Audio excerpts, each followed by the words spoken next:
In addition to this podcast, the AIAS presents DICE Summit, the premier networking event in the games industry. Visit dicesummit.org and use code GMN2020 for 20% off your pass. Hello again, this is Austin Wintory. This is the Game Maker's Notebook. And today something a little different. Rather than talking to a composer, I am speaking with the rather illustriously well-known actor Troy Baker, known for currently Death Stranding, The Last of Us, Part 1 and 2, Shadow of War, Shadow of Mordor. The list goes literally infinitely on. And we have a conversation that runs an incredibly wide gamut. We talk a lot about process. We talk a lot about writing, acting, and above all, storytelling. Enjoy.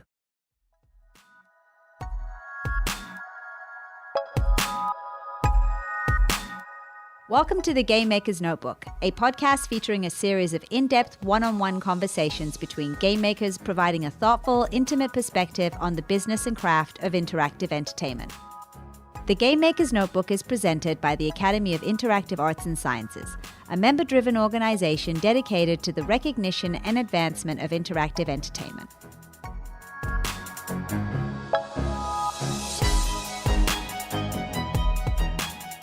Shall we hit it? I thought we were. All right. Because we're rolling. Yeah, man. That was the sound of friendship. The mics hopefully heard our clinking. The clinking of glasses. You know where that came from, right? Tell me where the clinking tradition came from, and then I will intro this. But we're going to keep this in there. The etymology of the clinking of the glasses would be if we were making an accord, we would slam our drinks together as we were toasting so that my drink would go into yours, your drink would go into mine, so that if one of them was poisoned, then, hey, now we're both poisoned. This was a sign of trust. And then if you didn't drink immediately after, they would murder you. But to this day, we still... Interesting. Yeah, we don't drink with like bone horn goblets, so we're a little. Well, bit more you delicate. didn't have to ruin that. This is an audio only. But they heard the clink. So true, fair enough. That was it's a glass framed bone gauntlet. Do an intro. I want to see how you intro. I'm staring at you. Yeah, good. Well, I'm here with that. That was the most Troy Baker intro possible. Yeah. So I feel like no more intro is required. But for the sake of due diligence and, officialness. Ruin the mystery. Yes, I am here with an actor. This is a major change of pace. You are my first time interviewing a non-composer. Really? And I want to say interviewing in quotes, as these are much more often this kind of thing. But in this case, with the Blantons. You've never done the Blantons before? No, that is not a composer mainstay. That is a Troy Wintory / Austin Baker. Sure, it's covering all of our grounds. I'm surprised with the amount of musicians that you know that it's not. Is that not like a commonplace? Is that more writers that have to? Well, at least while recording a podcast, I should say. What are you doing? Well, maybe we're going to start a new trend here. Or but just let it be. I'm fine with it being a one-off. Yeah, it's okay. Either way. It will inform the conversation. That's going to be 100%. The truth either way. Or at least influence it. Go ahead. Without a doubt. So, I very often kind of start by just saying, let's sort of do some basics. Okay. In your case, I want to start with the present. Okay. I don't actually know when this is going to be published, but the future. Yes, we are speaking from the past into the future about our present. Yes, okay. Correct. And in the spirit of that, this week has seen the release of Death Stranding. Yeah.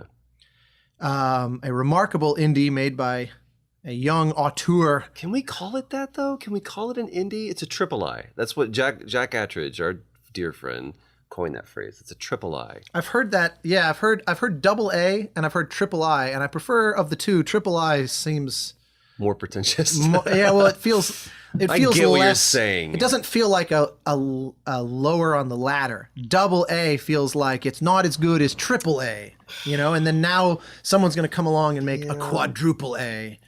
So yes, I don't care one way or the other, but I think that anybody listening to this, and myself included, would love to unpack the experience the Kojima experience and your perspective on that. Because I'm particularly curious, because we're going to get into all kinds of other, noteworthy entries on your resume. But the thing that I'm most interested to hit you with is what about that made it distinct from anything else? Because I think with the mystique around Kojima, it seems impossible that there wouldn't have been things about it that are only true of it. Okay.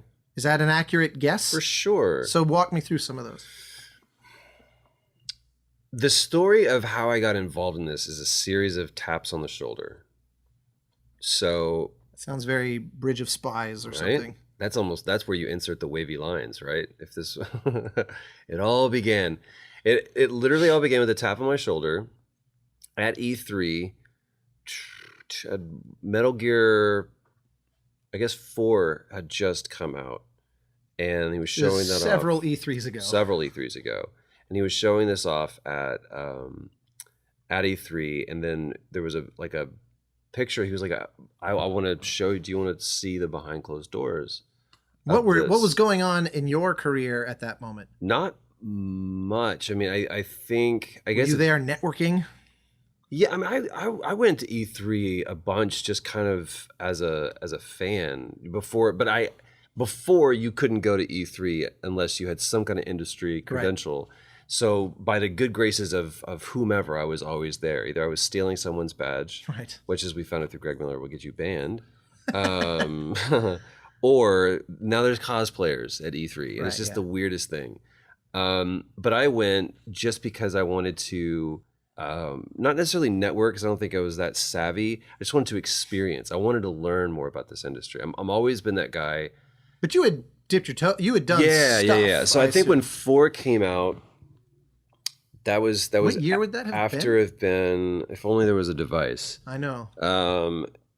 I think see how at well that you could point, look that up and not sound distracted. I think I had done Metal Gear Solid 4. I'm speaking aloud to myself and absolutely not talking. Was 2008. Nah, was that right? Because I mean, what came after? Because it certainly wasn't 5. Because Phantom Pain wasn't out yet. Because it was 2. It was after. Man, I'm willing to just embrace 2008. Okay, sure. It had to have been Phantom Pain though, because I guess we had worked together at that point, because we didn't really do anything together on. I did something on Peace Walker, I think, or Sons of Liberty. I can't remember, but he taps me on the shoulder. He's like, "Do you want to check out the behind closed doors of this?" I'm like, "Absolutely." And so I went through there, and there's pictures that people took of us and stuff, and there was all these memes that came out. It was like we got high or whatever backstage. We did not, although that would have been a cool story too. That somehow we smoked weed on the floor of the E3, LA Convention Center. Of the LA Convention Center, Staples. So we do that, and then I'm at I'm either at DICE or I'm at Keeley's show in Vegas, and I'm back in those days. That would have been way before, like the Game Awards. You mean? Yeah. So this would have way predated that, right? Well, his Game Awards show, Keeley did his first show in Vegas, and then he moved it back to LA. But so it was either DICE or it was Keeley's show, but it may have been DICE. It's that far along, because the Spike VGAs were still going at least as late as 2012 or 13. Sure. But this was after that. So I get the first tap on the shoulder. Oh, well, I'm apparently not following this story. Let's say it's 2015. Let's say it's after Phantom Pain, and it just feels like so much longer ago than that. Phantom Pain had showed. He taps me on my shoulder in Vegas. I turn around, and it's Kojima and his producer at the time, Ken. And he was like, "You want to get a picture?" I was like, "Absolutely." So I do like the ocelot. You're pretty good fingers.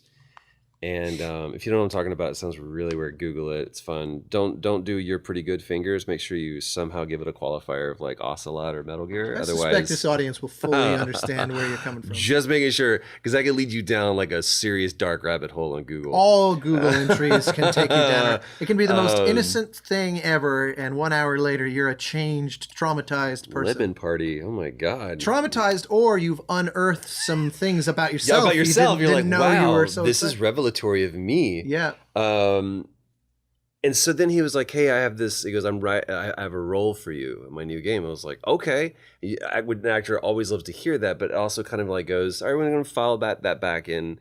You know, I can't pay my rent or cash any checks off of that. Yeah. Right. And he goes, but we want you to be in our next game. I was like, any day of the week and twice on Sunday, I'll come to work for you. Because we had some really cool conversations on Fan and Pain, and we were outside when we were doing Fan and Pain, and at the time I smoked, and we went outside, and he wasn't smoking, but I was talking to his producer, and he goes, if you could reboot any horror franchise, what would you do? And I was like, reboot? I was like, oh man, I can speak from personal experience. I said, I think you could do a really good job of doing Silent Hill. And he goes, okay, who would you cast? And I was like,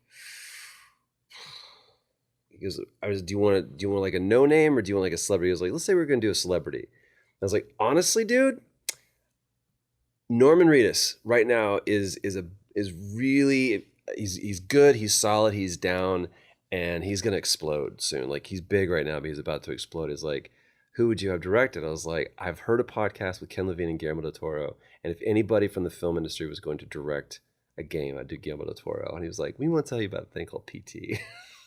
And I was like, boom, boom, boom, hit all the three of the things. I have no idea how I did, but and of course that was, you know, star-crossed and ill-fated, but yeah, you shouldn't have said anything. You right, totally I jinxed it. It was me. I have that power.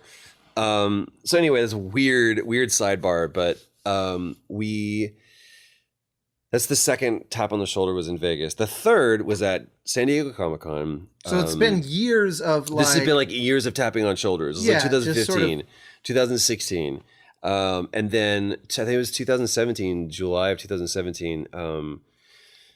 There's a big high school party that is like the party to go to, and I've always found myself high school party. Yeah, man, it's like senior prom, and everybody's there, and Comic-Con in San Diego has just become this thing of like, well, which party are you going to?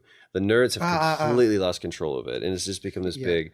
All of Hollywood, you know, transplants themselves to the Gaslamp District for 4 days and makes everybody feel not cool. Yeah. So EW party, I'm there and I'm just trying to not stand out like a sore thumb, like a tourist, and another tap on my shoulder, and I turn around and it's Ken, and he says, Kojima would like to see you. So I was like, I turned around, I was like, holy shit, there's Kojima right there. So we're kind of walking through the crowd of people of importance of Hollywood, and there's this kind of like small cluster of people, and this dude with shaggy hair, and Kojima's there, and he's like, oh, and he goes, and he starts pointing to the guy, and he goes, Kojima's saying, he's like, you want to introduce you, this is your co-star. And I turn around, and it's Norm, and he goes, hey man, I'm Norm, and I'm like, what is happening right now? What do you mean co-star? And that's how I found out that I was going to be in Death Stranding. At a party. And I was like, well, this is really happening. And then like a year happened, nothing. What I love is that so far, all these stories have in common that you either were smoking or you probably had a drink in your hand. Yeah. It's possible none of these things happened. And so then it's like, how did you actually end up in Death Stranding? It was weird. Very few people, I think, auditioned for this. It was more Kojima kind of assembled this cast of Avengers, one friends. might say. Yeah, literally. Kind of in my case. And so now 2.5 years later, like the first day I went for filming. 2.5 years was started shooting, or was the party? 2.5 years ago was the party, I think. And so you started shooting when? Started shooting December of, I just looked it up on my phone because we were talking about the fires. December of 2017, I was driving down to the reserve, the Sony stage in Marina del Rey, and that's when the 405 was just ablaze, and I was the last car that they let onto the 405. It was almost like, let them go. And I looked behind me, there's nobody there, and there's nobody coming up the other side, and the producer calls, and she goes, hey, are you going to be able to make it into set? I was like, yeah, I just got it on the 405. By literally the skin of your teeth. Skin of my teeth. And fortunately, Norman was already on the west side, and so we were able to get there. But we walked outside and it was like campfire. It was like the entire sky was like, what have we done? We've set forth the Kraken or whatever. Yeah. Um, Seems like by this game making was this not game. meant to happen.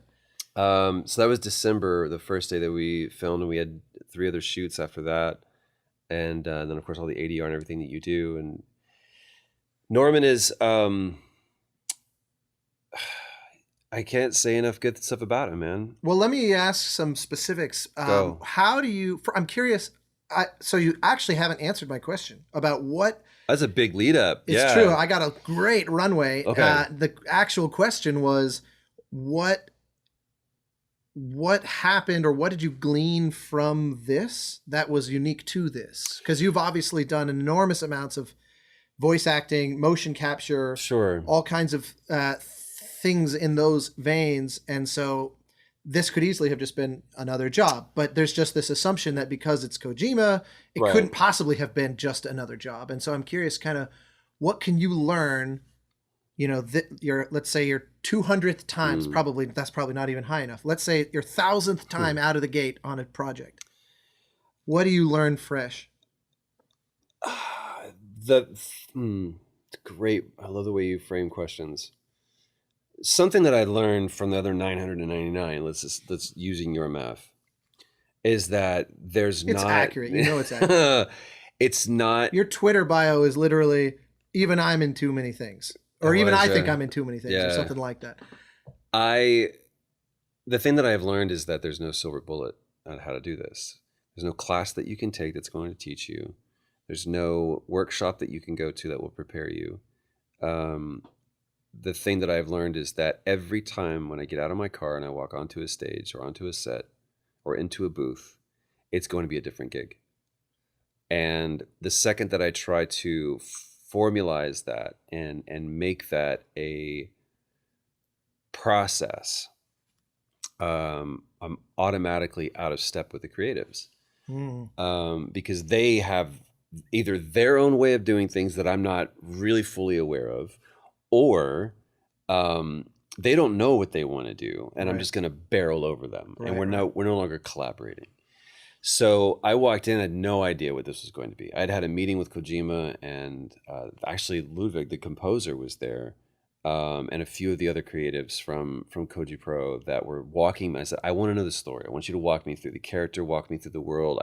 I have enough of a knowledge of Kojima and his style and the world that he builds. He builds IPs, he builds worlds. He doesn't just make games, right? People call him a game maker, and he's not. He's a world builder. So I was like, I know that there's going to be a glossary of terms. I know there's going to be a bevy of characters, and there's going to be this huge world that he's creating. So as much as you can, walk me through that. And they downloaded over 2 hours as much as they could. And I was like, cool. And then I left. And that was my first day. So when I showed up on set, I walked in knowing it's going to be weird. It's going to be big. It's going to be ambiguous. How much time is between those for you to kind of digest that download? Probably about 2 weeks, I think. And did you get anything prior to that meeting? Because games notoriously are shrouded in secrecy. This especially. Yeah, I don't think I even walked away with any materials. I think I saw a early rendering of what Higgs looked like. I knew Norman was involved, obviously. And I knew the name. I didn't know it was going to be the final name, but I knew it was going to be, I knew it was called, they were calling it Death Stranding or DS. And he walked me through. I found out, I didn't know who Mama was. I didn't know who Die Hardman was. I knew that Mads was on board, and I knew that Norman was on board. I had no idea who Mads was playing. And then at dinner that night, because we all went to dinner, it was Kojima and Ayako is producer, and like wherever they're the two same people, they're always together. She's awesome. She's a beast. Ken is producer. Norman and Diane is partner were there, and then Lindsay Wagner walks in and sits down next to me, and I'm like, this is a fever dream now. And that's when I found out that Lindsay Wagner was going to be in the game. That she was going to play essentially 2 roles, right? She plays Amelie and President Strand. So I walked through and I understood enough of the glossary of terms. And then when I read the script, I was like, oh, okay. I knew what he meant when it was like, I wrote this for you, because it's very Ocelot-y. And there was only one way to kind of read it. And Norman was even kind of thrown off. He was like, "You doing like a Southern thing?" I'm like, "Well," and then he read the script. He was like, oh, "Okay, I got it," because it just lends itself very well to that. And I also knew that what Kojima wanted was he wanted some flash in the pan. Right. I was like, okay. And everyone is very, very stoic in this game. And so Higgs kind of comes out of nowhere, and he is this grand villain, kind of is how he's being presented, at least. Gold mask, Yeah. and a lot of accoutrement and big grandstanding. So It sounds like it was pretty guided, which is a question that I want to get to in general, to just make sure we kind of tap on this as we go. Sure. I wouldn't say that. That's a leap. Okay, well, good. That's what I want to get into. Is I'm curious to hear, because having worked with you in a similar kind of role-ish, I know where one of your strengths is in that exploration, and Sure. you love to find things, whether it's in the writing process or on the day, that you can't think 2 steps ahead to those things. They have Right. to arise out of the moment, or the collaboration in some way or another. And it's one of those that I think everybody, when looking at these projects like this, like The Last of Us or even BioShock, there's always that question of how much are things being dictated, versus how much are you finding. But specifically with Death Stranding, you're saying it was pretty explorational. It was very explorative, but I said explorational, and you said explorative, and I feel like we're gonna have a showdown of which one of those. I'm looking at your screen, which always cycling through words of the day. As verbose as I believe that I am. It was a bit recitative, actually. It's an opera term, funny enough. Nobody in the world knows that. Like the person who programmed the guy that word. taught me that in college is like listening, going, "Fuck yeah!" He remembered. I think that a lot was explained. Explorationally, so much was communicated as far as like, here's what's happening, here is what we're going for, here's what it looks like. And I really want to get into the specifics of that, because there's always this question of how do directors communicate with composers? Do they say, I want it in C major and I like string orchestra and a viola solo, or do they say, I want it to be claustrophobic, or do they say, Right. I just want it to feel open, or Just as you have worked with directors that have said all of those above, so same thing. Yeah. So in a case like this one, when they say, here's what we're going for, specifically as an example, if you can remember, what would be, here's what we're going for. It's right. So the blank. trailer that we saw, where it was, here's Higgs' introduction, right? You're going to, you're kind of blipping in and out, and you're moving around him, and it's this very ethereal that you clearly are have some supernatural ability to be able to kind of like warp and teleport. And you can also summon. So like when you do this, you're reaching your hand down into this, and you're being able to summon this huge BT behind you, and it's going to look like this. It's going to have a body of a lion, and so he's giving me all of these descriptive things, but he's not saying, so then do this. Yeah. So it is literally, I'm giving you the salt and the flour and the egg and the sugar. Bake me a cake. Right. And then we kind of like, Norman and I looked at each other and we're like, all right, well, what if we do this?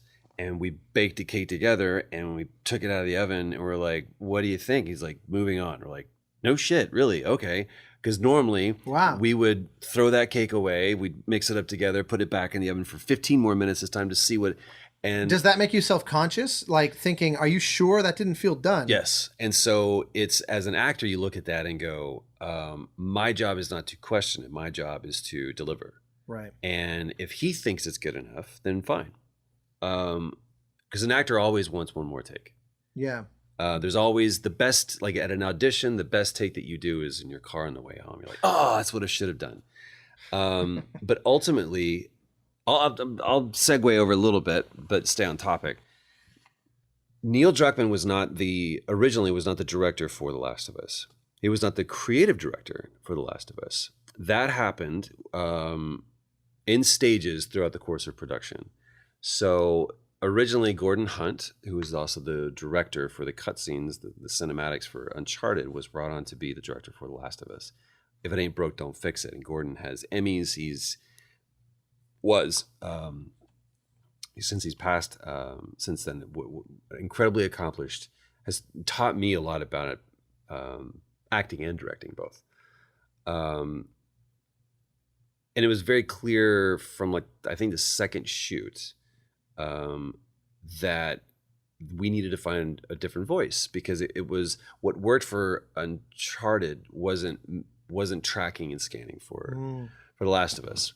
He took it gracefully. It was totally fine. They totally understood, stepped aside. It's like, who do we get? And they auditioned directors and interviewed a bunch of directors. And it became very obvious that Neil, no one would care for this more than he would. So once he... and you'd already started casting and shooting. And, oh, yeah. Or, I mean, you had been cast and had already been shooting. We had cast Ashley, me, Earl Brown played Bill. We had cast Henry and Sam. I think we had cast...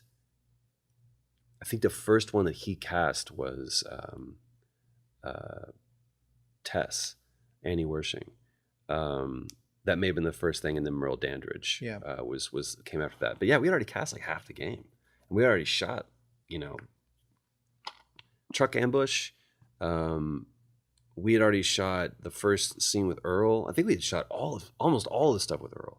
So we were like, this was like that story you hear about Eric Stoltz in Back to the Future, right? Yeah, exactly. There's some stuff that we went back and reshot because the game had changed, because we could now, in context of everything else, the scenes needed to change. But Neil came on, and I had developed over 10 years at that point of being an actor, both TV, film, games, everything else, of how I worked, what my process was.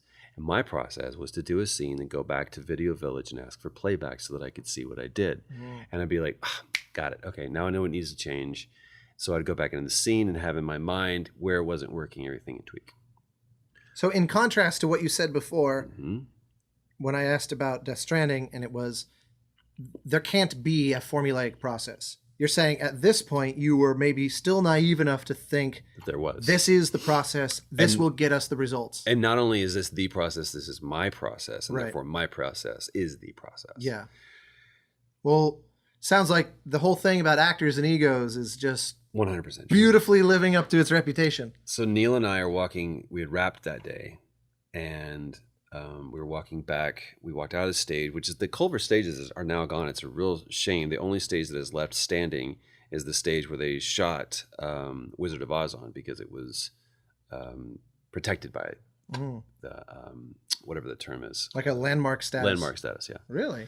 But the rest of it is a parking lot, and it's sad. That's not on the Sony lot? No, really? It was on the Culver Stages lot. So in Culver City, City, the Sony former MGM lot, the now called Barbra Streisand scoring stage, which was the MGM scoring stage, they recorded Wizard of Oz in that room. Judy Garland sang Somewhere Over the Rainbow in that room, and they were just using it to record crazy Rise of Skywalker score with John Williams just in recent weeks. So that's like still an actively, 90 years in, that's still an active space. But I don't think it's landmark status. I think it's just Sony's like, well, it's still useful. What was shot on the Culver Stages is mind-blowing. So much stuff was shot there. Beautiful little stage that nobody knew about. It was tucked away in Culver City. They retrofitted it for mocap? How much you need to do, really? You just set up you build a rig that has the camera. Yeah, I see. Camera system, and then everything else is just kind of like soundproofing as much as you can, so that they were able to shoot with audio. Right. Because originally they didn't, so that didn't come on until Uncharted 2. Yeah. So Neil and I are walking away, and you walk out of the stage, across a small parking lot, into a set of elevators, go down in the parking structure, and we're walking those elevators, and he goes, I think this was after rehearsal. So we were coming to shoot. He was like, hey, I have a challenge for you tomorrow. I was like, sure, what is it? And he said, I don't want you asking for playback anymore. And I went, excuse me? He goes, I don't want you to go behind and ask to have playback. And I went, okay, I know you're new. But let me explain adorable, to you. Mr. It's Druckmann. so cute. Let me tell you how it works. And I said, I need that. He goes, no, what you need is to trust me. And if I think it's good, and I say we're moving on, then we need to move on. Does that mean that up to that point, there had been takes that he thought were good to go, Most and you assuredly. insisted. Was there an obvious tension was on set? Did you feel him? Not one bit. So he was holding it back, I guess, that he was frustrated at maybe Mm-hmm. the pace, if nothing else. Not even that, but I think it's more of usurping a role and Yeah, sure. getting outside of your lane. It's like actors act, directors direct. Yeah. And trust me, this is a bi-directional thing. I know a lot of directors that wish that they could be in the scene, and so they're directing you the way that they would act it, Right. as opposed to simply being open to the way that you want to do it, Yeah, or the that way can't that it can be be done. that can't be productive. It's not, but I mean, It's the gig sometimes. It's the gig, and we're talking on all levels of directors. The greatest ones, I'm using air quotes. I'll show you some scenes of Inglourious Bastards, where behind the scenes, where Quentin Tarantino is literally right at the foot of I said Werner Herzog. What's his name? Christoph Waltz, during the Danish scene, and he is talking him through the entire thing. Wow. And it's like, yep. Yes, I got the note. Thank you very much. Yes. Right. And it's like, and then you say, and then she says, and so you're God, it looking sounds at awful. and it's like, and you just finally see Christoph going, he just glosses over and he's like, this is now the point of masturbation. I'm going to let you finish, and then we're going to do the scene. And Well, clean up. yeah, Then we'll do the and scene. I'm not going to do it with on my leg. So How did you that's- so how do you take that? You're in the elevator, and he says that, and you think, you're adorable. But was that hard to swallow and then come in the next day or whatever it was and do that and trust him? At that point, man, I want to make sure that I'm remembering it correctly. And I don't know if he would tell a different story, but I feel like I adapted pretty quickly. But I also realized how He actually said I'll tell that you. just last month or whenever wrapping Last of Us 2, you finally got the memo. I'm now at the point where I don't watch. And even on Death Stranding, I think there was a point where Kojima thought that I was not caring because everybody would gather around. Everybody has their own way of doing things. Norman's at the point in his career and his life that maybe he doesn't need to. He's just kind of curious to see what it looks like. I had to separate myself because I got to direct all the cinematics for Shadow of War. And so I was so used to not watching playback, but then as a director, I needed to watch playback to see what everybody got. And we can go down that rabbit hole here in a little bit. But I still feel I haven't answered your question. The thing about Death Stranding is that there is, everybody wants, I think that if everybody watched the way that we made it, watching those things is goofy. Well, I think I obviously don't know. I wasn't there for any of it, Sure. but I remember seeing some early on promo thing with Mads Mikkelsen where he said something to the effect of, none of us have any fucking idea what we're doing. Like, as actors, we have no idea how we fit into this. Yeah. And we just trust that Kojima is this mad scientist where it will all add up in the end. Mhm. But sort of in the distilled down singular moments of this scene, that line, it's not clear how this adds up. Right. And so here's a two-part question. Is that remotely normal? And two, is that, to the extent that it's normal or not, does the fact that you learned that trust and that you had to embrace this, a way of working, is that what makes that possible? Or would it have been maddening to just think, I have no idea, I'm just flying blind? I think that as an actor, it's a wonderful exercise because you go, all right, let's put this through the lens of my character. My character has no idea what's going on. So I don't need to know if my anger level right now, is it at a 6 or at an 11 compared to what? All I know is this moment has me this angry.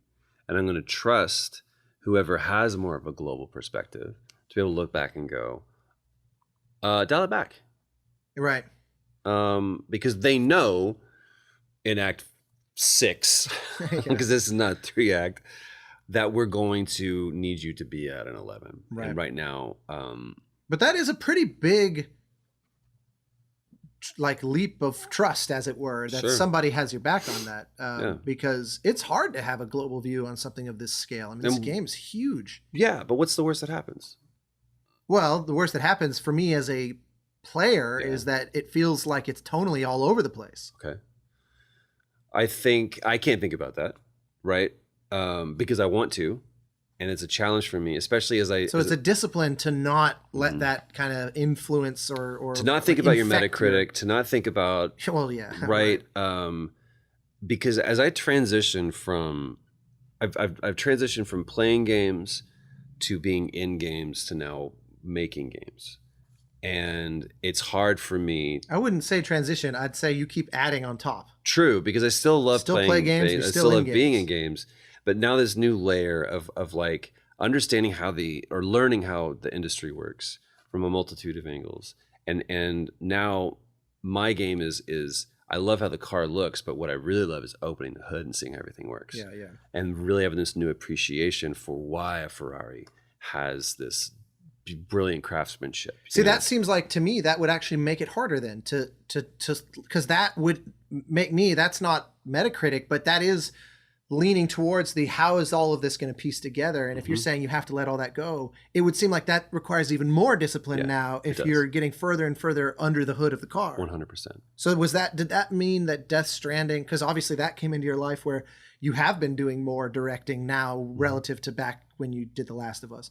Did that mean that this was inordinately challenging as a result? 100%. Because my job wasn't to change the oil, it was to drive the car. Yeah. Or actually in times just to be a passenger in the car. So the second that I wanted to get out and go, you know what you actually should do is check the timing on this, because you're not as efficient as you are and you're actually losing. Right. It's like all of that. So you change the tires. It's not my job. My job is to sit in that passenger seat and be in the car. That's it.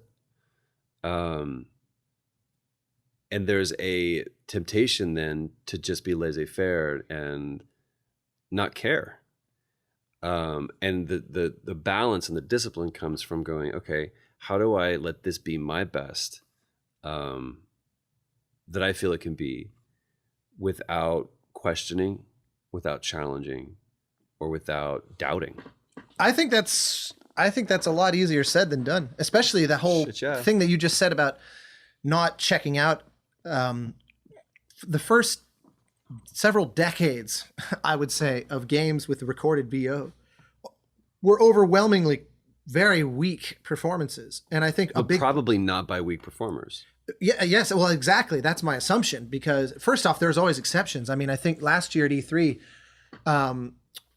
Tim Schafer did this 20th anniversary Grim Fandango table read with all the original cast. Oof. And it was fucking amazing. Like and it reminded me of just how good those performances were. And this is 1997. So, or 98, something like that. So there have always been great performances, but it was far from, it's still, I don't even know if I would still call it the norm.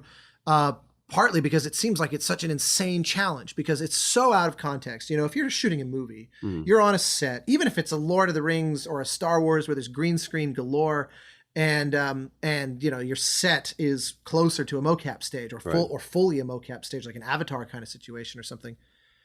There's still sets, and there's still, you know, daily shooting for 6 months or something. And there's a lot of things that I think make sense as to to the extent that the actor is leaning into all of that, it's helping them. It's giving them the material to draw on, and so much, especially for before mocap became relatively normal in games, it's all in the booth. Correct me if I'm wrong. Yeah. Well, stepping into a booth and it's like, okay, you're on an alien planet. No, I'm not. You've just killed the biggest, baddest fucking thing, but we have lunch in 20 minutes. Yeah, exactly. It just seems like it's as you said, very weak performances by otherwise very capable or potentially brilliant performers. That, and let's go to 2004, right? At that point, you had I think Devil May Cry had come out, so there was some mocap involved in that. You had some Silent Hills, some Resident Evils.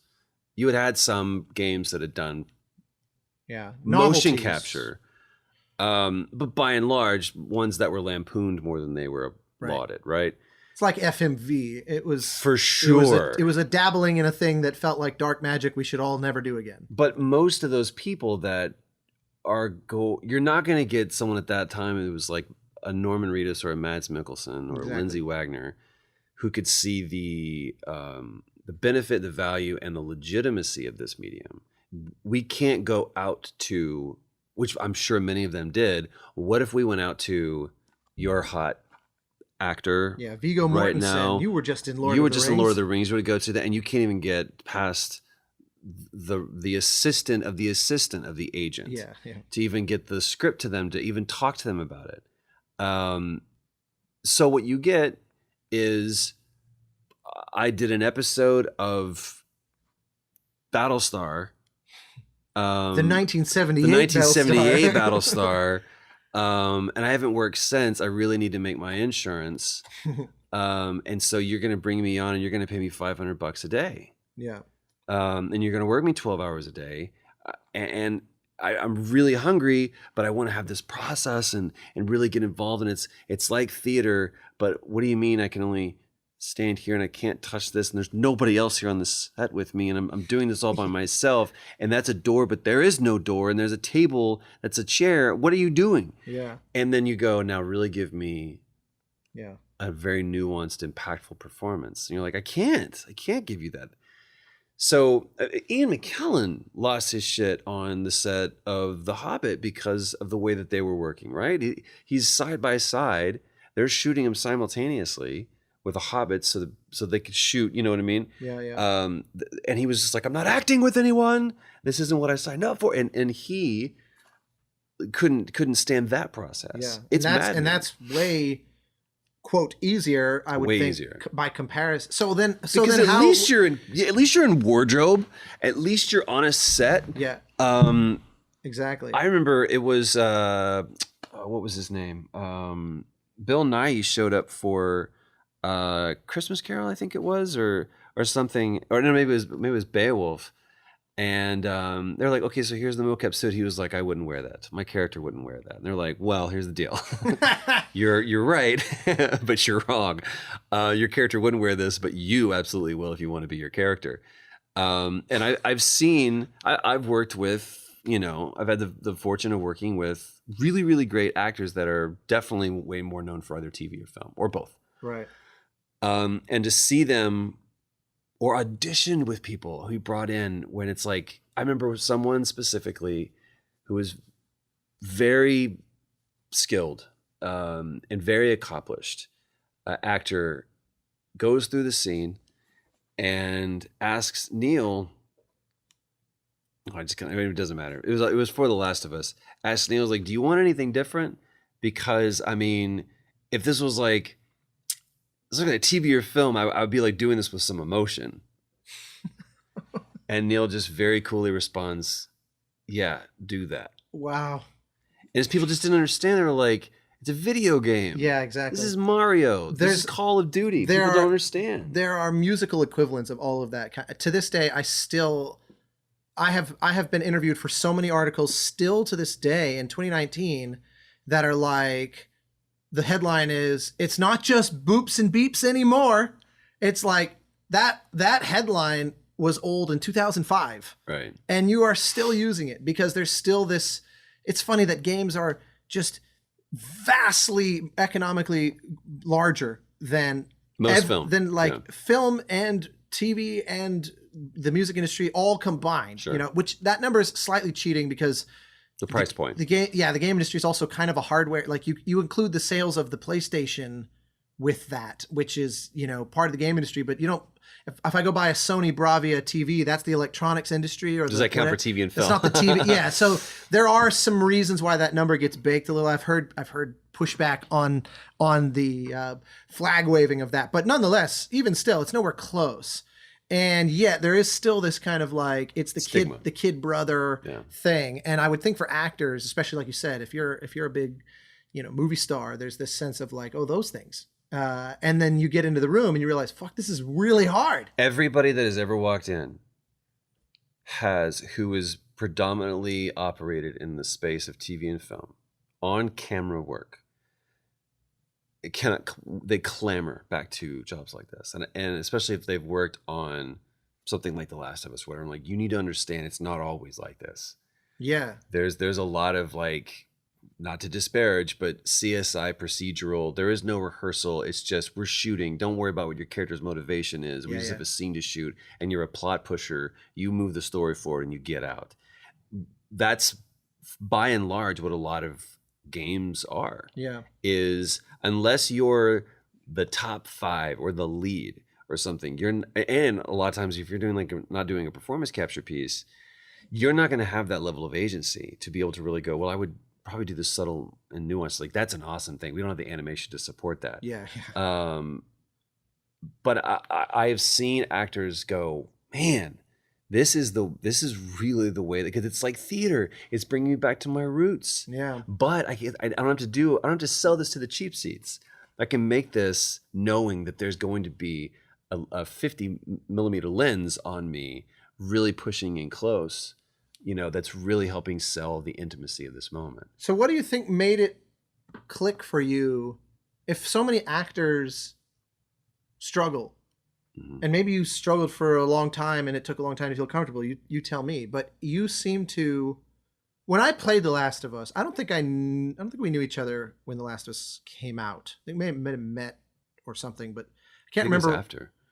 I can't remember, but I just remember when I played that game, my memories of the experience of that game are not attached to our relationship. I don't see it as like texting you. Dude, I just got to the part where. Yeah, exactly. I don't have it as that kind of a memory. I have it as a memory of just being like a gamer again, in this very pure way of being just mind blown every 20 minutes.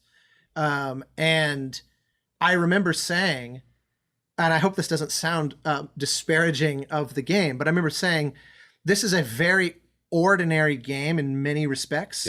It's basically a survival shooter that's got some things I really love that I can't hoard my inventory, for example, because I'm always that guy that finishes the game with 10 times more ammo than I need because I'm afraid that some boss battle's coming where I'm going to need drain it. You. So and so this game did a really good job at preventing me from this non-immersive behavior of mine. And I remember, but by and large, I thought this is a, dare I say, generic game that has infused within it maybe the best performance and writing of any game ever. And I thought by the time it finished, I thought this for sure is going to be one of my favorite games I've ever played. And normally I don't label something that way that I also have such a clear criticism of, where I think the caliber of the writing and of, you and Ashley, it's like it takes the genericness of the gameplay and it yanks it up into orbit through force of will. Because it just says, I don't care that you've played this game mechanically 100 times. We're going to infuse it with meaning through this other element to such an extreme that you will then say, this is among the best experiences I've had in this medium ever. I can't think of any other game that can be sort of asymmetrical like that. Because normally if something blows you away, it's like every element of it is seemingly revolutionary. I just bring all that up because when I played it, I remember thinking, these are real actors. And I don't want that to imply that, playing games prior to that, they weren't real actors. Like you said, they were probably amazing performers that were kind of boxed into this inorganic situation. But I say all that as a preface, not to sit here and flatter you. The question is, it was so overwhelming to me how you seem to click into, you were able to bring to, Loaded for Bear, to set and to the booth and to wherever and however you were using your skills on that game, shooting, recording, blah, blah, blah. You were so comfortable. It felt like, maybe that's not the right word because I know it's an interesting choice. Your sort of smirk is telling. I simply mean you were using the full extent of your instrument. And it felt like there's a guy who's an actor down to the genetic level and was given the chance to do everything that he's capable of down to the genetic level. That was how I felt. It was no different. I was, we just recorded, this is going to be all published out of order, but talking yesterday with with Bear about God of War and saying, I said, this felt like a score where you were just allowed to run like this stallion that had been bucking, desperate to get out of the stable, and finally was set loose in this field. Yeah. I said, it really felt like you were told, now go be a composer. Because there's so many things about it that worked and felt like they needed that. And so the question, and there is a question. Sure. This isn't just me saying, listen to me talk about you. Not that you're hating it. I know you well enough to. Yeah, this is theoretically a setup. The question is, what do you think makes you so wired to be able to thrive in that? Whereas so many actors that may be even more tenured than you would walk into that and they could be the most brilliant actor alive and they would have struggled, whereas you got to fire on all cylinders. What do you think wires you for? Because it is so inorganic, seemingly, to acting. What about you makes you able to step into that, do you think? I was so ready to answer a different question. Was it a better one? We can go with that one. That question may have been 10% Blanton's. I think that's 20%. I think that for me, the edge that I have is that I'm trying to make a game that I'm going to want to play. And I've played the games that have made me want to do this. Just as a quick side note, is there a game that performance made you go, how do I get into this? Uncharted. It was. Were you doing primarily animation and stuff like that? Or? I had done some anime, and I was actually doing. I'd done Brothers in Arms at that point. So you had dipped your toes into games. Yeah, I think I was probably ankle deep at that point. Got it. I had just moved out to LA. I had done a movie that had opened up some doors for me, and I had done anime. I'd done a little bit of animation, I think, and I'd done some really shitty movies and TV. And I was doing one of those particular shitty movies back in Texas with a buddy of mine in the dead of Texas winter, which is cold and unforgiving on all levels. Like, just question like choices in your life.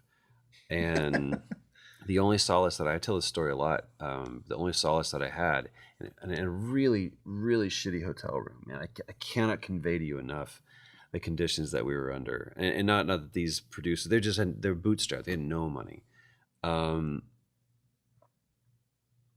All I had was a PS3 that my buddy had loaned me out of mercy and compassion. It was like, here. And he's like, you really need to play this game. I've just finished playing it, and I haven't seen anything like it. And this guy had been in games for 20 years at that point, and we had done a lot of games together. So I'd done like Ghostbusters. Not Ghostbusters yet, but we had done like Blood Rain together, and we had done a handful of like Spy Hunter and some shit together before. So I trusted his opinion on games, and it was Uncharted. I was like, dude, I can't wait. And so I went home or to my hotel room, and I plugged in my PS3, and then I went out of my hotel to the Blockbuster across the street and rented Assassin's Creed because that looked cool, and I played that instead. And that's great. Uncharted sat there, and finally I beat Assassin's Creed in like 3 days, and I was like, oh, this is so great. And I was like, here we go, I'm putting this Uncharted game, and I went, boy, I played this in the right order, because I saw Assassin's Creed accomplished a lot of things mechanically, systemically, and from like, it never got old. Doing that leap of faith ever gets old.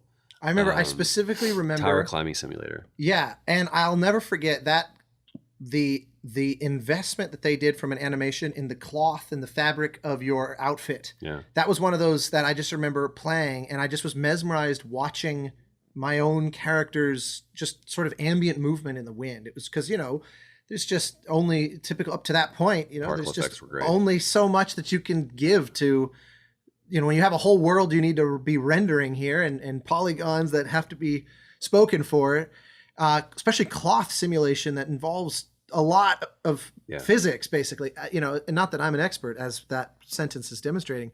It blew my mind purely technically. It was the riding of the horses that got me. I was like, holy, I feel like I'm riding a horse. This is so great. And I had just done a Western.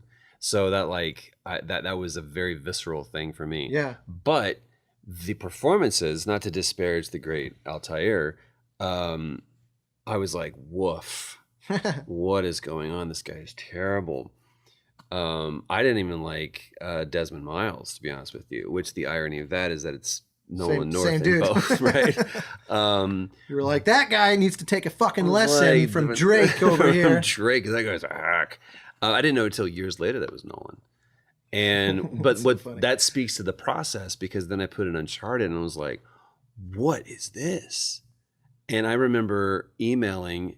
I knew enough about games to know that the audio guy is probably who you want to talk to. Yeah. So I emailed Phil Kovacs and I was like, dude, just to let you know, I love what you did. This is a truly accomplishment.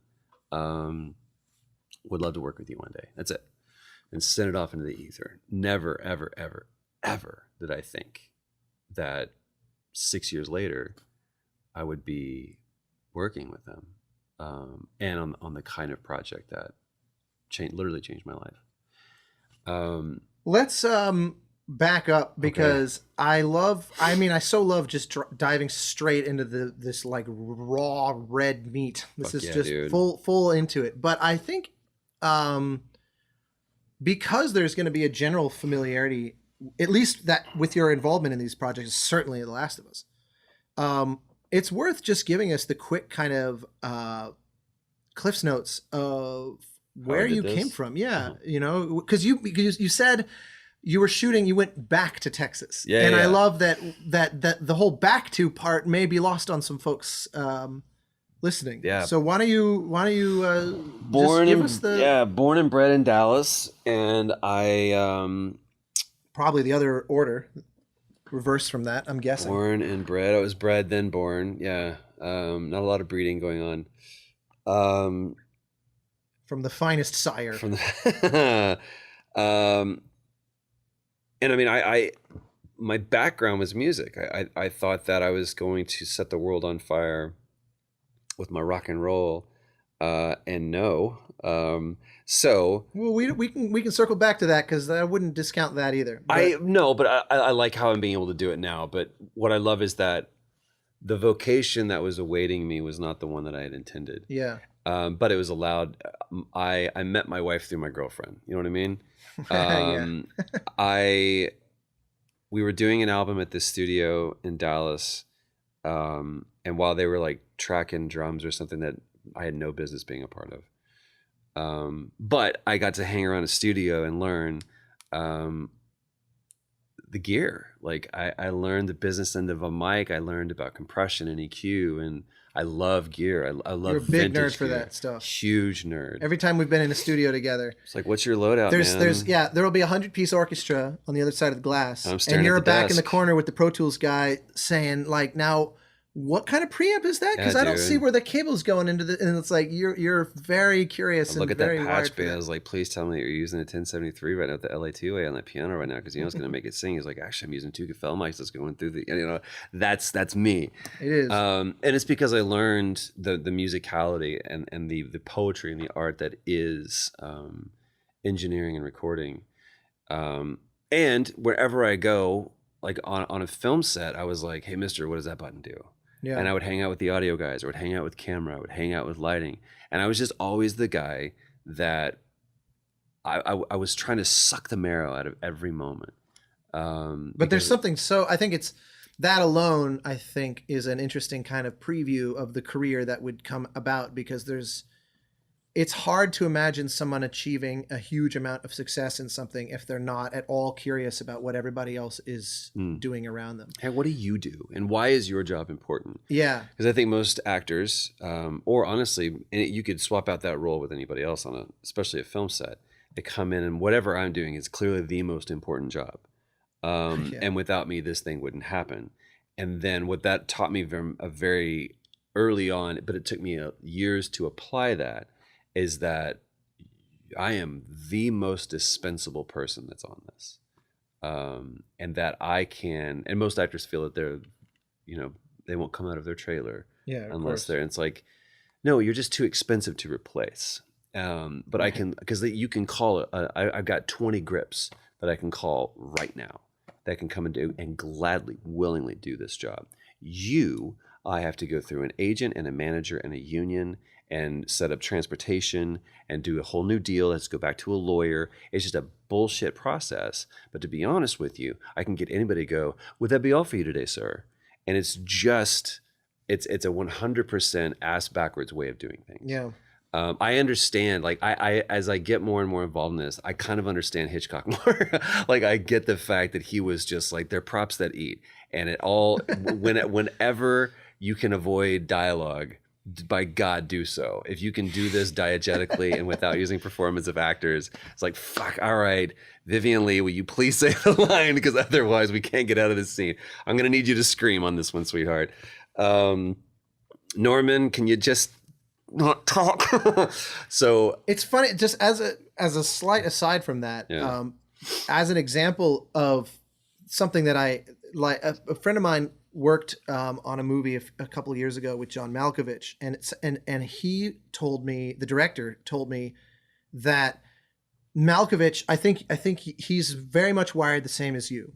Okay. He walks onto the set and he looks at the cinematographer and he says, "What kind of lens are you using?" And the guy says, "Oh, we're shooting such and such type of lens." And he says, "Does that mean that based on where you're sitting, the edge of the frame is going to fall right here? Yeah. And I'll probably look a little weird if I'm at this point in the frame, but think here because it distorts in this part of that." And it's like, this guy, he could walk on the set and internalize from the other side of the camera what the camera was looking at, because he'd spent so much time caring about that stuff. Dude. And it's like, that's an actor, my God. Never mind the performance he's then able to bring, but just like that enjoyment of the process is so cool. And so it's hard not to be inspired by that. But you made it sound like that was a slow awakening, maybe is the right word. Honestly, even I discovered that, just to speak to that point, I discovered that I wrestled with that even on Uncharted 4. Neil and I, because I'd really started getting into camera and I'd really started getting into lenses and I'd really started showing a desire to direct around that time. And so I was asking him, so where's camera going to be? Yeah. Because if I'm here, then he was like, we need to go back to that elevator that we were a little bit. And he was like, I need you not to worry about where camera is, because right now I don't even know. I just want you to shoot the scene and I'll build my cameras around you. Now that's a different kind of director. Yeah. Another kind of director would be like, don't move. I'm on an 85 and this is a story about your left eye. Yeah. And if you shake at all, I'm going to blow my focus and I'm really trying to tell a story. Neil is the kind of person that's like, and he drives DPs crazy. He was like, what do you want to be on? I was like, I don't know right now, man. I haven't seen the scene yet. And he lets performance 100% drive everything. That's surely a luxury that only a project like The Last of Us or Uncharted can afford, right? I mean, because that strikes me... I think it's just a different way of doing things. I think some people go in and they go, I've dealt with projects where they're like, we've already storyboarded this. So if we change this, we have to change our storyboards. I'm like, no, you don't. You have to allow them to develop and evolve. But it doesn't have to stick to what your idea of the scene was. My God, let it change. Let it grow and go, holy shit, I never thought it could be like this. But some magic happened in the moment between two humans that had, that's why I have this tattoo, man. It's the Hegelian dialectic that is synthesis or thesis, antithesis, and synthesis, and how those things can come together and form a much larger view than yours or mine. And that's what I'm always trying to find. And there's a lot of creatives, and there's a lot of, especially people within games, that are so scared. Because if you go back, man, to... Because theoretically, we're still talking about, like, coming of age in Texas and all that. Yeah. We'll get there. Yeah, whatever. If we go back... I stumbled. Before there was Metacritic, we made a different type of game. Right. Before there were awards, we made a different type of game. And I don't say this to blow smoke, but everyone knows the only award that matters is the DICE Awards. So we walked into... When you walked into this pop-up gallery that they did for the Death Stranding thing, the first thing you saw, it was really cool. It was like, here's all the badges that from the start of when Kojima was talking about this, he had on display. So he had like everything from Like E3 E3, to yeah. TGS, but it was all on. It was really cool. And then it was the awards, and right in the middle was this weird gold Star Trek looking obelisk. And Lindsay Wagner goes, I don't understand what these mean. And I was like, well, the one that looks like a hood ornament Rolls Royce is Keeley's award. That's the video game awards. And said most people in the industry consider that like the Oscars, right? That's kind of the big show. It's the red carpet. It's the big publicized, televised event. And she was like, what about this one? I was like, this is, and I love Jeff. Jeff is a dear friend of mine. He understands what Jeff is trying to do is move the industry forward as much as he can with his type of award show. And the way to do that is he wants to bring awareness to it. If you want to have awareness to it, right, you have to make it a production. If you want to make a production, you have to bring in sponsors because not everybody can do that. DICE goes, fuck it. This is industry voting on industry. Yeah. And it is internal, and we're going to do a closed show. If you want to dress up, great. If you don't, great. We're going to have a drink. We're going to have some meal, some food, and we're going to sit and we're just going to celebrate each other. And it's one of the coolest vibes. If you ever are fortunate enough to go to that show, first of all, it's in Vegas, which is great. But it is, you sit down at a table with your peers that are applauding you. And that DICE award, this is one thing that I love about, and I swear to God, we could be doing one. I'm not doing this because of you guys. Best character. Yeah. Not best performance, not best actor, best character, which means there is a recognition that it is a culmination of the actor, of the character design, of the implementation, of everybody. Animation. Of the animation of everything that made that character. And one of those things can fuck it up for all of it. Yeah. If I didn't feel like I was playing Joel or... You go down the list. Then I didn't feel like the best character. Did I feel like I was Kratos? Did I feel like that's what I loved? Who won this year? It was Kratos that won. But the nominations were like all over, and it wasn't just like the lead in this, the lead in this, and the lead in this. It was like this character that was just really, really cool. That level of recognition is something that nobody else does because, especially when it comes to actor, they want to put a face on it because wouldn't it be cool if Mads Mikkelsen was accepting an award? Doesn't that legitimize us? Yeah, yeah. If Norman Reedus gets up there, if Mark Hamill gets up there, if someone that, by the way, Mark Hamill lost twice on the Video Game Awards because he was Luke Skywalker from then, not Luke Skywalker from now. And the person that won was the guy from The Office. It's the guy that played in Portal. Oh yeah, I can't remember. I know who you're talking about. But... So look, I'm not disparaging other game shows because everything from, I love what BAFTA does, and I love what Keeley is doing. Even Golden Joystick. But your point that you started it with was the agenda of game developers before there was the possibility of winning an award was completely different. Way more fuck it. Yeah, far more experimental. We're 6 to 9 month dev cycle. Our burn rate is way lower. This is all stemming from your comment about, well, we can't change it because the storyboard's X, Y, and Z. And I think there's no trust. The thing that made Last of Us so good and what allowed me to click is trust, period. We took the time. We weren't trying to crank through 20 minutes of a cinematic, which is on average, you're going to shoot, if you're hoofing it, 10 to maybe 15 minutes a day of actual cinematic material. Right. So you're doing 10 to 15 pages on a TV show, like a CSI, you can probably crank through 10 to 12, maybe if you're like just blowing and going. If you got big set pieces, or if you got a big action sequence, or if you have multiple locations, that's going to go down.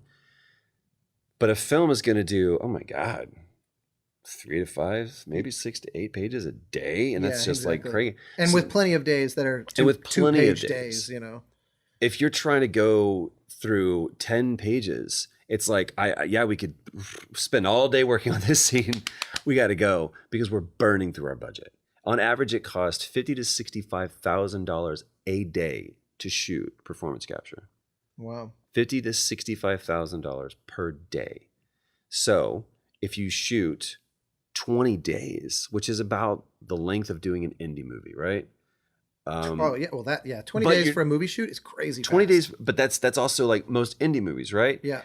But we're not shooting indie movies. We're shooting something that is on par with a tentpole summer blockbuster. Yeah. We're doing something that would be like and yet so often they are still produced, like The Last of Us and things like that stand as the exception, because you can have $150 million games that still blast through their performance in the way that you're describing. At least this is what it looks like to me, because most of that budget's actually going towards the insane amounts of art assets and animation and production and tech. Production and all of those things. A giant army of programmers and so you don't get to shoot it with the luxury of a 6-month shoot the way a $100 million movie would, where you're getting through a page or two per day. My guess, if I had to translate that into film dollars, Last of Us would have been shot for about $5 million. $5 million? $5 million. That does not, my brain can't compute that. Like, how many days was The Last of Us? We probably all in shot for 60 days, maybe. And that's not including VO. Yeah. I guess, that could make, like, that's like, I may be wrong. Get Out or something, like that's like a $5 million movie or so. But multiple locations, 40, huge set pieces, big action sequences, multiple actors. Yeah, it's not like a typical Coen Brothers movie. Like, right. Well, so let's because I would love to kind of retroactively lay this foundation from an hour ago. Who is Start Troy? At the end. Yeah. No, I mean, I love this. I love getting straight, because Death Stranding is just such this event culturally in games right now that I couldn't resist just going straight after it. Sure. But you were going to be the next, I don't think I was ever going to be the next, but I wanted but you thought that was your ambition, right? I'm going to be the next, like, every band Dave that I could. Grohl? Who's the next? Yeah, dude, at that point, man, that would have been awesome. But that was the dream. That was the fantasy, right? Like, yeah, I mean, my inspirations have always been like, I look at the frontmen, David Bowie, Ian Atsbury. It's a swath of characters, because I go everywhere from like a David Bowie or a Bono to Jeff Buckley, who was the anti-frontman. Right. But that's what I wanted to do. I'm a professional musician, touring musician. And we were always one meeting away from that next big deal. We broke up and we got a record deal. Really? Yeah, like we had recorded an album. They were going to take our album, slap their sticker on it and put it out. And we got nationwide distribution on an album that we couldn't tour. Because they provided no tour support. And so we would get SoundScan numbers back. Like, hey, you sold 2 copies of your album in Dubuque. We're like, how? Did someone just like trip and fall and accidentally scan our CD? And this was also 2003. So this is right when the music industry was like, we're dead. Yeah. We have no idea. There was no, this is interesting, man. Within the last week, I did this like little whirlwind tour, and we did London and then Paris, and then I went Slovenia, and then back to Paris, back to London, to LA for 4 hours, to New York, and then back to LA. Did the red eye? I was going to say, according to Instagram, you were in New York like yesterday. Yesterday, I got in 1:00 this morning. Yeah. And especially in London and Paris, I'm just by myself. London was big press and con and stuff, but Paris was just like, you have 2 days to decompress. What do you want to do? So I walked a lot. They have the Lime bikes there now, and so I did like a scooter. If you know Paris at all, I took a scooter from basically the Arc de Triomphe down to the Bastille, all the way to Montmartre until the battery ran out. And I was a Spotify hater, and you can sync it up to your Google Maps now. And so I have one headphone in, and I was like, I wanted to listen to, I was walking through the Tuileries Gardens, and I wanted to listen to this Jeff Buckley song. And so I did, and I just let it play, and I jumped on a scooter, kept going. And it was like, you can't stop, because I've got my hands firmly on the handlebars because you're moving through Parisian traffic. Right. And Spotify was like, let's just kind of take you on an adventure, man. And I went all when you said place. it was linked to Google Maps, to do what? So like I would listen to Spotify, and then I was listening to Google, or I pulled up Google to try to get to where I was going. And so Google Maps was kind of directing me and saying, this is where you want to go. But say, hey, do you want to link to your Spotify? I was like, sure. It's like, great. And so as I started my Google, it started my Spotify. So it's not reacting to your It's not like, oh, if you turn left, we're going to play, yeah, that's why the way you said that, I was like, I'm leaning forward going, go on. But I was hip to Pandora and Apple Music and everything before that. But the thing that Spotify, I found this band called the Paper Kites. And there was this one song that played. I was like, whoa, wow, this thing is just resonating with me. And it had been a while since I'd really heard a record that had done that for me. And I pulled over and checked out. I was like, who is this? I didn't want to let it pass by and not know who it was. So I liked it. And then I was like, well, now I'm stopped. Who is this? I sent them a message. And they wrote me back, and they were like, dude, thank you so much. And I was like, good luck on the tour, because they're starting their UK EU tour. And I stopped and I went, what just happened is remarkable. Yeah. I discovered a band, connected with the band, they connected with me, and now I have a whole new level of appreciation for them and their music. And I feel there's a relationship there now. And Spotify does that for millions of people every day. And that blew my mind. I was like, man, I have been this, I'm not a Luddite, I embrace our new robot overlords. I willingly sacrifice myself to all Apple products, and I think we have 5 Alexas in our house. You have like a management structure. Yeah, that's there emerging. is. So it's like the Alexa in the kitchen is the boss. The senior level Alexa, yeah. But I'd always hated Spotify, and because I didn't understand it. And now I was like, this is a really cool way for people to discover music. Oh, yeah. And it's easy to sit back and go, music right now, it sucks. I'm like, well, how about you try looking and seeing? Because right now there's actually some really, really good music that's out. I would argue it's the best time in the history of humanity to be a musician. 100%. And that was the problem that we had, is that it was this normal system of, all right. You were right at the pivot point of the old school record. iTunes had just started, but the only band that was on it was U2. And you couldn't, as an indie artist, submit yourself for iTunes. Right, yeah. Self-publishing didn't exist. So, and it was before Bandcamp. It was before all of these amazing platforms for indie artists started, and the record industry still held with an iron fist the whole thing. But they also had no money. Yeah, they were also bleeding because of Napster. Because of Napster. Yeah.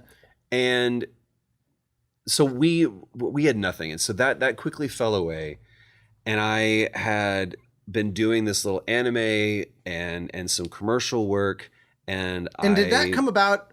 Because, were you just at a coffee shop and some guy was like, hey, you got a nice voice? A buddy of mine who was in the music scene, Dave McGarry,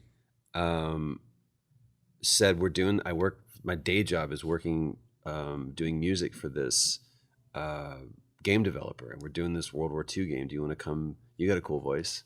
You want to step into a closet that had no air conditioning, no lights, and I had a battery operated light that I read my script by, and just be this guy. And then I would be sweating, and we would take breaks, and we'd come back in, and we'd do as much as we could. And that was Brothers in Arms. And was that a positive experience? Great. It was awesome. So you didn't feel like, what the hell is this garbage? It was exciting. It was super exciting. Yeah, it was fun. It was acting. you know, and I always like, yeah, I want to try to do that. And this was in Dallas. This is in Dallas. And then another buddy of mine, how did I even meet? I can't even remember. Oh, I think I was dating a girl. I was dating a girl that said, hey, they're doing auditions for this company called Funimation. And they do like Japanese cartoons. I was like, all right. So I drove out there and I auditioned like a general audition. And they were like, okay. And so I got a job, and it was like, I think it paid $50 an hour or $35 an hour. And I was like, if I do this as my job, and I'm doing this 40 hours a week, Not bad. 5 days, I was like, oh my God, I'm going to be making so much money. And I flipped out, and I didn't know that's not how it worked. You got a job once a month if you're lucky, and you made $100, and then you starved. And then I met this guy, Chris Sabat, who was like, hey, you're really good. I want to bring you in on this show. And then, by the way, you should get an agent because there's this commercial that for Brothers in Arms that they want to do. And then my agent was like, hey, do you also want to do TV and film? I'm like, sure. She's like, okay, go to Houston because they're casting for this pilot. I'm like, okay. So I drove down to Houston. I had no money to do that. And I hung out. That's not true. You were making $30 an hour. I was making $30 an hour. And I booked the pilot.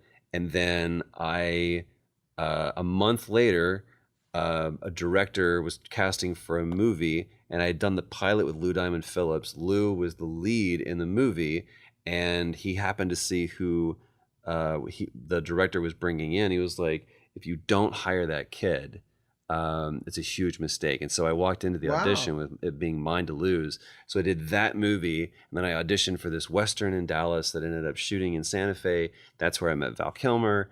And he and I became friends, and it just boom, boom, boom. I'm literally stumbling after this whole thing. And did you have, because you were so wired for music, did you have any acting? Did you ever take like acting classes and that kind of thing, or were you just like church plays? I never got cast in a school play because my teachers always knew that my grades were going to suck because I just didn't do my homework. And so one of my teachers actually told me we were doing South Pacific, and I had auditioned for Joe, and she was like, I would love to cast you. You can sing great. You would crush this role. But I know that when it comes to it, you won't be able to, because the school policy was such that if you didn't have above a C average, then you couldn't perform in the play. And she was like, I can't cast someone that I can't use on the day. And she was really upset about it. And I was like, wow, that sucks. Still not going to do my homework. Neil said the same thing to you all these years later. I had to talk with your teacher. We got to pull in a tutor. I really want you to you just need to pass these tests. Yeah.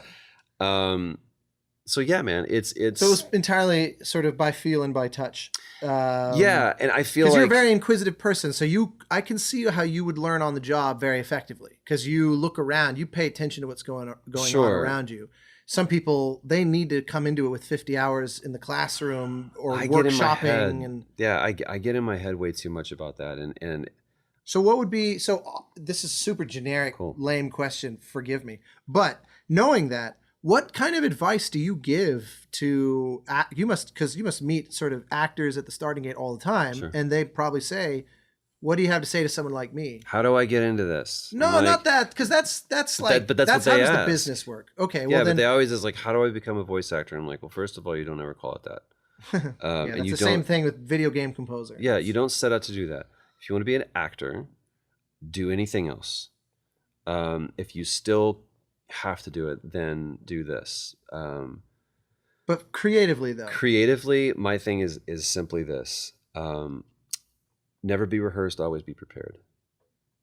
And I assume being rehearsed is like rigid and locked in, and it has to be this way because we drilled it this way. Not even that, but just I know what I'm going to do. On this moment, on this word, I'm going to take my glasses off, and then I'll take a drink. And being a musician, for me, it was super hard for me to not feel the rhythm of the lyrics and when to drop into that big moment, and find those moments. But I was like, all of this is performance, right? Whether you're singing, you're playing, you're acting, you're writing, you're painting, it's all. I've been able now, 20 years on or whatever, to be able to distill it down to this. We are storytellers, all of us. It's in our DNA. It's in our genetics. It's why we developed language, is because we had to find a way to either say, Grog, you're never going to believe this woolly mammoth that I killed. Or It wasn't that big. or Oog, there's a saber-toothed tiger over there. I have to be able to convey that to you. So does that mean that I'm going to start drawing on cave walls? Maybe.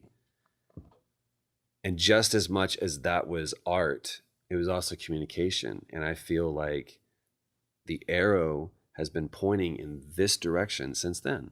And what we're doing now as storytellers, whether it be as an actor, as a composer, as a designer, as a programmer, as a shader, as a film director, as a writer, is just finding our way to tell our story. Well, yeah, I couldn't agree more. And I think so to that end then, leaping, having gone from this week Sure. to the humble days in Dallas, Yeah. warping back to now, I want to hear more about your shift. I shouldn't say shift away from acting. Your broadening of your tool chest and of your palette, because it's interesting, and I want to know, like, your first sort of meaty directing experience in games was on Shadow of War, right? Yeah. What made you say, I need to do this? And were they hesitant to turn that over? No. I think I actually kind of pumped the brakes more than they did, at least it felt like. Because it's always that be careful what you wish for. Yeah, exactly. You might get it, and then when I actually in the meeting got it, I was like, oh wait a minute, fuck, what if I can't do this? Yeah, on during Light in the Void, Tony and I realize, my apologies, that probably no one listening to this will have any idea what that sentence meant, but on Light in the Void, we called it the Hiller conjecture, because of Independence Day, where they pitch this plan of fly the ship up, plant the virus, set off the nuke, and that's how we're going to save the world.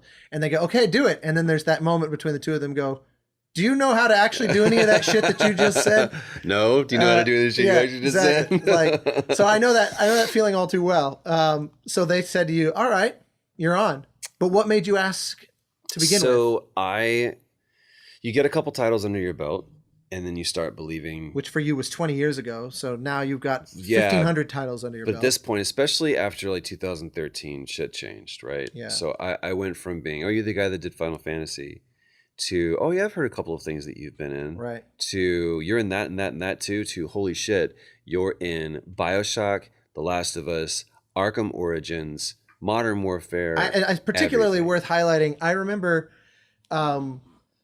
being especially impressed that you had the two front runner game of the years duking it out with That was the BioShock plan. Infinite and The Last of Us. Because every now and again, composers will be like, for example, John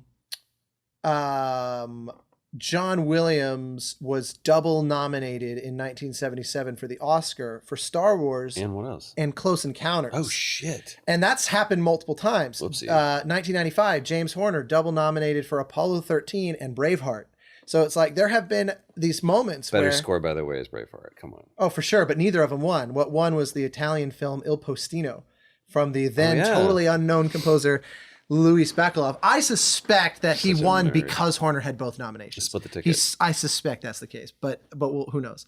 It's happened before. But with composers, where 5-6 movies a year is, if you're established, it's not uncommon to have a pretty solid, constantly doing the next thing. And that Horner at his peak had 10, 11 movies coming out in a year. But he didn't know when he signed up for them with their... Well, that's also true. But for an actor or directors and things like that, it's often a far longer commitment. Yeah. And so the idea that you would have these two sort of like defining things going after each other. I mean, my God, Ken worked on BioShock for 5-6 years. And really, Neil and Bruce had worked on The Last of Us for about as long. We were in production We were shooting for 2.5 years, which is unheard of. Yeah, it's nuts. Typically, especially at that point where that's not 10 pages a day. No, Call of Duty, has at that point had about a 11 to 12 month, maybe 10. I think it's 10 to 12 month dev cycle. And so that was the standard. This is how long we did. So to have a game that went for 2.5 years, 3 years to 5 years, that's now commonplace. Right. And delay and delay and delay, and you early hype and then you push. But I had done enough jobs where I'm now getting like I get Infamous, Second Son, and I really have to credit Brian Fleming, who's the studio head of Sucker Punch for this, because he brought me on to postmortem after we had wrapped, and he was like, "I want to know how we can do things better." And I was like, "That's really cool of you," and I kind of give him my very probably too. I could have been kinder, and I could have been less know-it-all, because if I had asked him to go first, I probably wouldn't have said this. I said, "What about me?" He goes, "You are an incredibly powerful force." And I said, "Well, thank you." He goes, "It's not a compliment." And Brian is a no bullshit straight shooter. And he goes, "Where you're trying to insert your influence is too far down the stream, because the pages that you're trying to rewrite and change have blood on them, and you don't see that." And what I failed to recognize is that the meetings after the third meeting about that scene and the characters and how this was informed by design and was supporting mechanics and setting up this other scene that I didn't even know about, those fights had already happened. Yeah. And I have an idea on set when we're paying, again, $65,000 a day with 30 other people on set trying to do their job, and I have an idea. He's like, "If you really want to influence, you have to do it further upstream." Yeah. So I set about Pretty at that profound point. Very feedback, actually. Great feedback. Because that seems to me, it's not just, you should really be looking more at the writing and directing side if that's what's passionate about you, but that also makes you a better actor for just the regular acting jobs also, and to recognize, okay, there's a line I should try to find about where these notes start to become me just wanting to hear my own voice. And destructive. And or even worse, potentially disrespectful of how hard people have worked to get to that point. And I've talked to writers. I'm fortunate enough to know some really, really good writers. And I would tell them that I was like, well, so I read the script and so we're on the day, and I'm actually trying to say, well, it'd be better if we kind of change this line. They're like, "Oh, really? You changed the line?" I'm like, "Yeah, man." And he said, a friend of mine who's a writer said, "Unless you stared at a blank white page and a blinking cursor, shut the fuck up." Because you don't know what it's like to write fade in and to write 120 or 90 or 300 pages after that. Until you've done that, shut the fuck up. And that was another big, like, all right, I need to check my ego, because who cares if I've been in Game of the Year winners that, by the way, weren't Game of the Year winners because of me. They were Game of the Year winners because they were great games. I just happened to be in them. So I was like, all right, I'm going to sit down, I'm going to start writing, not because I want to be a writer, but because the same guy that showed up on set and said, "Hey, mister, what does that thing do?" I've lost that spirit of learning. And I've lost that spirit of, I'm just a cog inside the wheel of the machine, right? So I started learning, and I started going, can I do this? And we're doing Shadow of Mordor, runaway success, huge. We are, to put it back into band, terminology, we were the bands that the bands were listening to, right? So we were the ones that they were like, "I want to go to their concert because they're cool," and everybody wanted us. We were the belle of the ball, And we took everything at DICE. We took every award but the very last thing. I don't think we got Game of the Year. I think somebody else got that. And that happened with Journey at the BAFTAs. Oh, you're like, Journey won like 7 BAFTAs in a row, and then Game of the Year, Dishonored. And it was like, what? Wow, all right. That's interesting. It was a funny moment. We're all down there. I was like, and I even says like, bring us home, boys. And it was like Call of Duty. And we're like, what? It was so much fun. But, DePlatter was walking away from that with, it's like, I can't carry this. I had to get the valet to come up and a bellman to help me take away the rest of these trophies. Yeah. Star Trekian obelisks that they are. For real. So we go to, we know that we're doing a sequel, and they bring me in and they were like, we want to talk to you about kind of like, you're our guy, right? You're our Italian. So we want to kind of walk through what we see as the vision for this next one and where we're going. And they had this huge whiteboard behind them they brought me up to Seattle, and I'm sitting there and I'm watching them do this. And in my back pocket, I'm going, am I going to ask the question that I walked into this meeting to ask? And I'm listening to them, and they're showing me the whiteboard, and they go, so we have this and we have this, and this is where we're going. And so Italian now becomes this, and this is his arc, but now we have these new characters, and this is the conflict of Celebrimbor. But mechanically, I know you understand this as a gamer, this is what we're actually going to be able to do. We're going to open up the world and be able to do these things. And I'm sitting back and I'm going, okay. And then they start talking about directors. They're like, we're not going to be using Christian for this one. We want to bring in a different voice for this one. So we have our list. And I was like, please go on. Who do you have on your list? And they're like, well, there's so-and-so, and they did an episode of Breaking Bad. And there's so-and-so, and they just did 3 episodes of Vikings, which we love Vikings. I was like, I love Vikings. It's great. Oh, my gosh, which one? It's like, oh, these have Blood Eagle. Oh, great. Going through this. I went to TV and film. It's where you want to go. It's like, yeah, we really want this to have a cinematic feel. I'm like, okay. I mean, the thing about a TV and film director is they really come in with kind of like their own vision. I'm like, right? I'm like, look at the whiteboard behind you, man. You've got your vision. You don't need someone to cast vision for you. You don't need a coach. You need a quarterback. That may be, in the entirety of my life, the only time that I had ever made not only an astute, but any kind of sport analogy. So you actually said those words? Yeah, to a bunch of Seahawk fans. And they went, oh, man.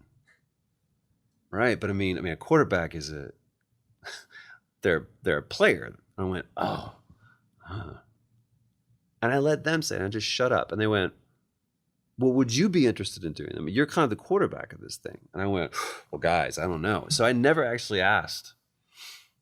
I just let it hang in the air. It's so funny. There's always this idea of like, how do you collaborate with people? And the cynical answer to that is always, you make sure that they feel like everything was their idea. Yeah, your idea was and theirs. To me, there's a certain kind of evil manipulativeness to that, where because it's like it's just ego stroking. It's not, but I love how this basically I don't think it's is ego like stroking. the authentic, at least by my read. It sounds like the authentic version of that, where it's like you were kind of not wanting to put your foot in your mouth almost, but it was all funneling in the same direction. If they were against the idea, they wouldn't have thought of it, right?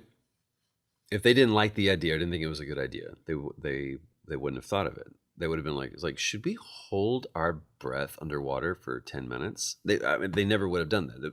So there was a part of them that was like, all right, well, maybe this is a possibility. Yeah. Okay. Who do we look at? I was like, I mean, you've got Liam O'Brien is the director. And they're like, okay. And then it finally came, I was like, what if you do? I was like, well, hold on. Why don't we do this? Why don't we date before we get married? And let's come and do a test shoot. And so we did a test shoot, and I learned a lot. Sounds like that was a difficult experience. It was a difficult experience. My hardest day, actually, my most challenging day on set was the day that I thought was going to be the easiest because of who I had on set. Laura Bailey, who played Eltariel, or Blade, the Blade of Galadriel, if you're into the whole brevity thing. Dear friend, worked with her countless times. We've been co-stars. I mean, we vacationed together. I know how Laura operates, or I thought I did. There's a really, really big scene, and we're setting it up, and it's just me, Alistair Duncan, who's a brilliant actor, and he's just a good dude.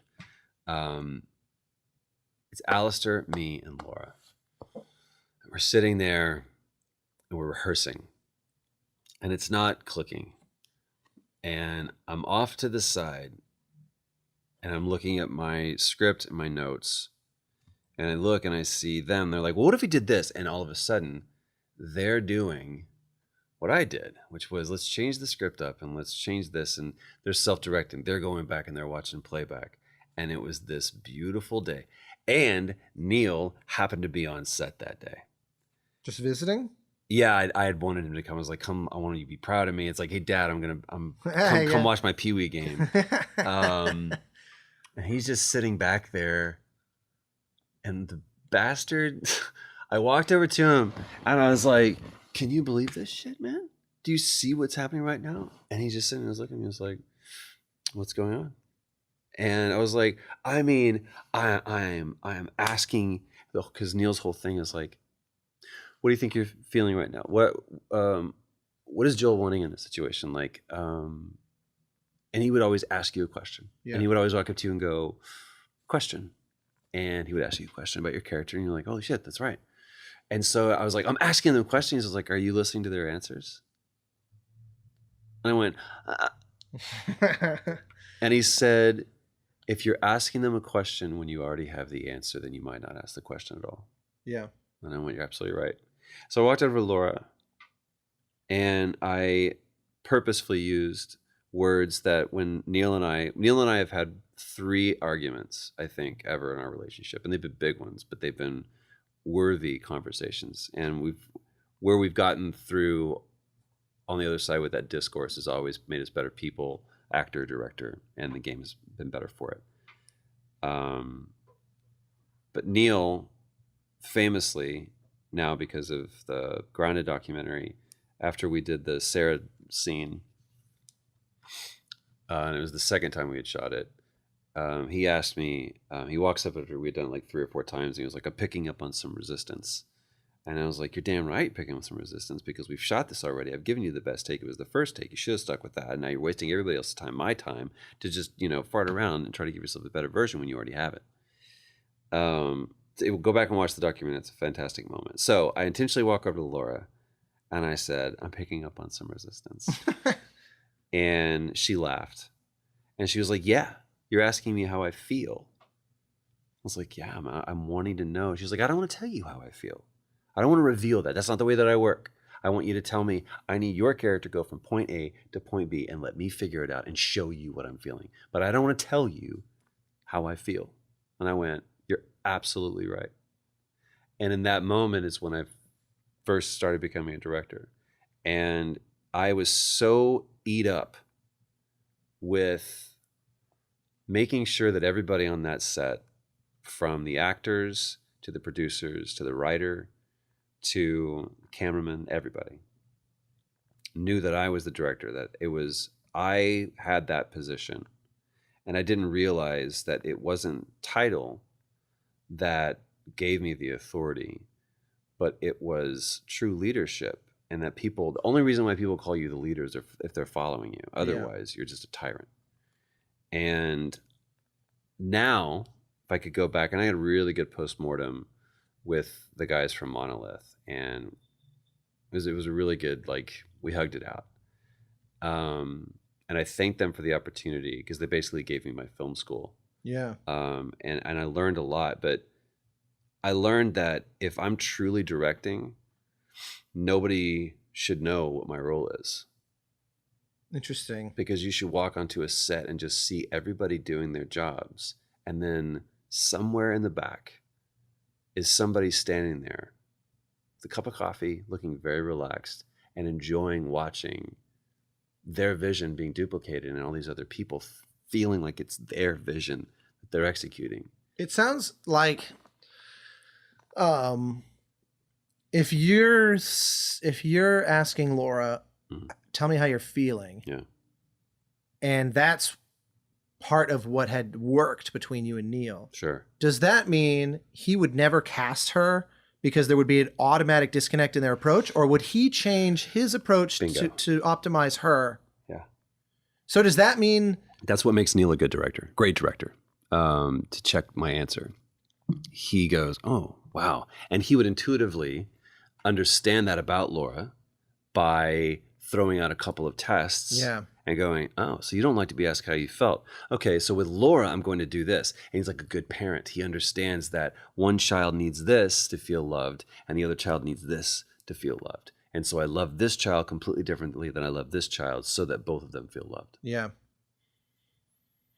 Well, it's interesting having gotten a little glimpse of this in our little escapade now into the realm of video game musicals and getting to watch you direct what we've done so far on that.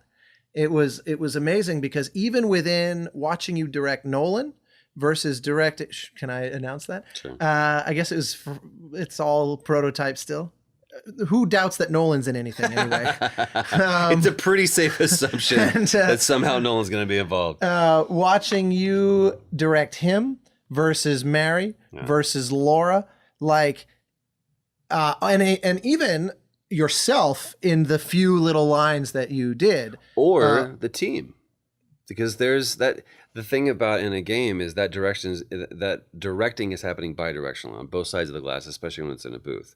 Because what I need to make sure is, like, there was a great moment where everybody really wants to be involved, especially when you're dealing with the lead and you're trying to make sure that Laura fully understands, and you've got a lot of voices that can come in. And I've been on that side when you have somebody on Skype and somebody in the booth and you got your headphones on and you're looking at the script and you want to make sure that we brought Laura in. There was no audition. It was like, you're who we want, go in there, you know you're going to knock it out of the park, and you automatically want to make sure that you deliver. So that plays to all insecurities. And you've got a lot of people that are giving you a lot of information and all start sounding different and conflicting. Yeah. And to be able to look to our team and go, let me just funnel everything through me. Yeah. That's not me saying I need to be the director. It's just me going, on other ones, I'd be like, whoever's got the best information, go for it. Well, and I think that's relevant to the actor that you're talking 100%. to. Because I could see the difference with some, you would say things in very abstract ways and let them digest it and make it whatever. Sure. And then with others, like, we're tracking songs that are interwoven with performance. And then there were a couple where I'm trying to remember who it was. They basically said, sing it for me. Yeah. And you were like, it goes like this. And they went, that's interesting. And then ran with it. And then we looked at each other after the take and we're like, fuck, where'd that come from? Because they weren't miming you, but you just sort of gave them what they need. And it's very educational to watch, even within the incredibly narrow scope of what that was, the way that things were so catered towards the different actors. And I think maybe that's hopefully a sign of the maturing of the game industry in general, that those kinds of practices are becoming more and more normal, and actors are being able to be actors and perform as they have for the last few hundred years. I think, again, it goes back to this. Acting is acting, and we're all just here telling a story. So whether that be in a musical, whether that be in a film, a TV show, a platformer, like Inside winning Best Narrative because it was the best story of the year. We're all telling a story. So I don't believe that our industry needs to finally be recognized for anything, because we do what we do because otherwise our heads would explode, and we're here telling a story. I learned the hard way. I don't need any accolades. I don't need any recognition. What I do want is to know that, as a dear friend once told me, that when my last breath is expelled, that I leave this world exhausted, and that the story that I have told is one worth telling. Well, I'm not going to be able to end this on a better note than that. It's funny because there's plenty more I would love to ask about, but stories well told know when to end. And so I think with that, I will let that percolate and digest with folks. And I'll just say, thank you for talking to me. Thank you.